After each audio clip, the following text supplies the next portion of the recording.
결론적으로 말씀을 좀 드리면은, 물론 치과 쪽도 나중에는 로봇이 수술을 한다거나 로봇이 진단을 하는 것들은 충분히 가능하다고 봅니다. 근데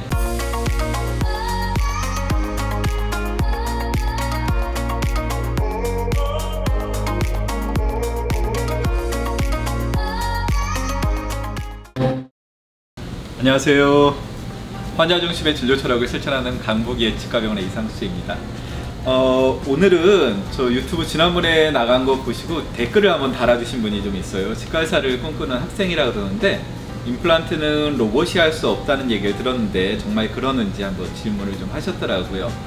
질문하신 내용 중에 보면은 잇몸세포가 죽느냐라는 질문을 좀 하셨는데, 뭐 딱히 잇몸세포가 죽거나 그러지는 않을 거예요. 그거는 아마 어디 다른 데서 좀 들으셨던 내용인 것 같은데, 제가 어떤 이유에서 이런 질문을 하셨는지 이거는 잘 모르겠고, 사실 요즘 이제 4차 혁명도 나오고 뭐 AI라든가 로봇이라든가 이런 부분들이 굉장히 많이 발달을 하고 있기 때문에 의료 분야에서도 로봇들이 굉장히 많이 좀 들어오고 있고 AI도 많이 좀 들어오고 있죠. 그래서 다들 잘 아시겠지만 로봇 수술이라든가 아니면 진단 같은 거 할 때 AI 써서 진단을 하는, 많이 알고 계신 게 왓슨이라고, 그래서 이제 암 진단이나 이럴 때 사용하는 그런 프로그램들이 있어요. 실질적으로 그거는 우리 국내에서도 들어와서 많이 사용을 하고 있는 과정이고요. 치과 쪽 분야에서도 여러 가지들이 이제 시도가 좀 되고 있어요. 신기술이라든가 이런 부분들을 좀 접합을 시켜서 이제 진행을 좀 하려고 하는 기술들이 많이 좀 들어와 있거든요. 결론적으로 말씀을 좀 드리면은, 물론 치과 쪽도 나중에는 로봇이 수술을 한다거나 로봇이 진단을 하는 것들은 충분히 가능하다고 봅니다. 근데 굉장히 그 시기가 뒤로 미뤄질 것 같아요. 왜냐면은 아시겠지만은 1차적으로 가장 그 자원이라든가 인력이라든가 이런 부분들이 많이 투여되는 부분들은 중요한 부분에 투여가 많이 되거든요. 현재 의료계 쪽에서 가장 중요시 여기고 있는 부분들은 첫 번째로는 암의 정복에 대해서 많이 신경을 쓰기 때문에 암 쪽의 연구비라든가 이런 분들이 굉장히 많이 들어가 있어요. 암 수술이라든가 아니면 여러분 잘 알고 있는 그 나노 로봇 같은 거, 암세포들만 속속 골라갖고 죽일 수 있는 이런 부분 쪽에 연구가 많이 되어 있기 때문에 그런 부분들이 이제 치과 쪽까지 넘어오려면 상당히 많이 시간이 걸리거든요.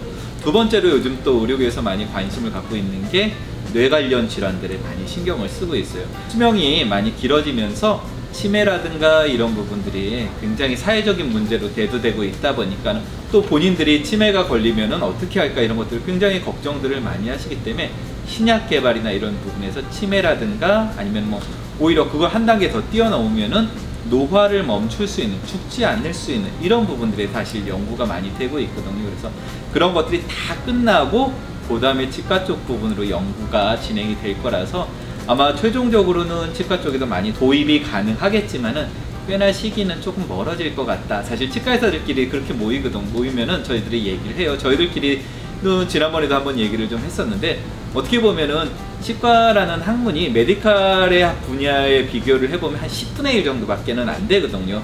그러다 보니까 약간 틈새 시장 같은 그런 역할들을 하다 보니까 오히려 그래서 우리가 조금 더 뭐 쉬운 말로 그냥 살아남고 있나 보다, 로봇들에 대해서 대체가 안 되구나 있나 보다, 이렇게 저희들끼리는 얘기를 하고 있어요. 그래서 나중에는 충분히 로봇이 아마 대체가 될 거라고 생각을 합니다. 근데 아직은 조금 멀었을 것 같아요. 연구 순위나 이런 부분에서 많이 뒤로 밀리게 될 것 같거든요. 참, 로봇 얘기하면서 좀 한 가지 더 말씀. 요즘 그 내비게이션 임플란트라는 얘기들을 많이 좀 들으셨을 거예요. 내비게이션 임플란트라는 게 어떤 거냐면은, 이제 수술하시기 전에 CT라든가 모형이라든가 이런 것들을 다 미리 다 떠요. 미리 다 준비를 해놓고 그거를 컴퓨터를 갖고 분석을 합니다. 임플란트는 여기다 심으면 좋겠다, 이쪽은 뼈 이식을 해야 되겠다, 이런 부분들을 다 미리 계산을 한 다음에 이제 수술할 때 그 부분에만 딱딱 심을 수 있도록, 그러니까 수술할 때 지금 같은 경우에는 살을 열고 안에 뼈라든가 이런 것들을 확인하고 의사가 어느 부분에 심어야 될지 이거를 오픈을 한 다음에 이제 잇몸을 절개를 한 후에 결정을 하는 경우들이 많은데, 이제 내비게이션 임플란트는 그거를 수술하시기 전에 미리 다 결정을 해놓고 그 내비게이션이 가르쳐주는 대로만 수술을 한다는 뜻이에요. 아마 이런 것들이 나중에는 로봇 수술이랑도 또 연결이 좀 될 수도 있지 않을까 싶어요.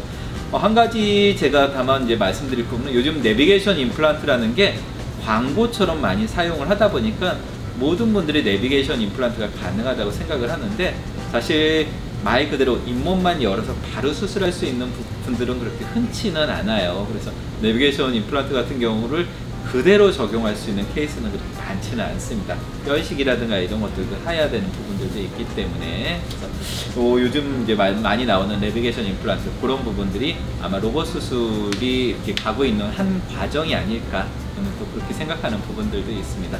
자, 혁명 얘기하니까 또 한 가지가 생각이 좀 나는 게, 미래에는 바이오가 굉장히 대세라고 이야기를 하잖아요.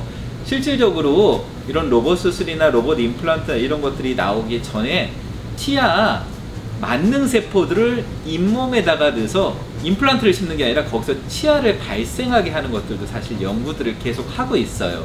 그래서 나중에는 그런 것들이 많이 발달을 하게 되면은 수술이 아니고 자연적으로 유전공학을 통해서 그런 치아를 만들어내는 그런 방법들도 생길 수도 있지 않을까 한번 기대를 해봅니다.